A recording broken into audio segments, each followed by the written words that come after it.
এক দেশে ছিল এক বাদশা। তার ছিল একটি বড় ফলের বাগান। বাগানটি ছিল বিভিন্ন স্তর বিশিষ্ট, অর্থাৎ কোথাও আপেল, কোথাও কমলা ইত্যাদি গাছে ভরপুর। বাদশাহ একদিন এক প্রহরীকে ডাকলেন, ডেকে তার হাতে একটি ঝুড়ি দিলেন এবং তাকে আদেশ দিলেন ঝুড়ি ভরে ফল আনার জন্য। এরপর বাদশাহ লোকটিকে একটি সুসংবাদ দিলেন যে তিনি লোকটিকে পুরস্কার দিবেন, কিন্তু শর্ত হলো বাগানের একই অংশে দুইবার হাঁটা যাবে না। তখন প্রহরী ভাবলো, এটা তো কোনো কঠিন কাজ নয়, এক দরজা দিয়ে ঢুকবো, অন্য দরজা দিয়ে বের হয়ে আসবো। যাই হোক, লোকটি এক দরজা দিয়ে বাগানে ঢুকে পড়ল এবং দেখলো বাগানের সব ফল পেকে আছে। সে যেই অংশে প্রবেশ করলো সেখানে দেখতে পেল অনেক সুন্দর সুন্দর নানান জাতের ফল পড়ে আছে।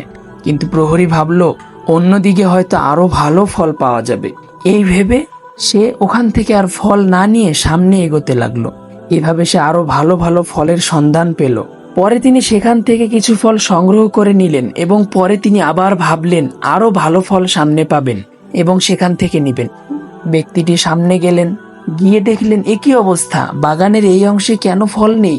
এখন সে ভাবতে লাগলো, আমি যদি বাগানের প্রথম থেকেই ফল সংগ্রহ করতাম তাহলে আজ এরকম হতো না। আমি এখন বাদশাকে কিভাবে মুখ দেখাবো? উক্ত ঘটনা বর্ণনার পর ইমাম গাজ্জালী রহমতুল্লাহ আলাই বলেন, প্রিয় বন্ধুরা, বাগানের সেই প্রহরী হলো তুমি, আর বাদশাহ হলেন মহান সৃষ্টিকর্তা আল্লাহ। উক্ত বাগানে আছে তোমার জীবনের নানা পাপ ও ফাঁদ।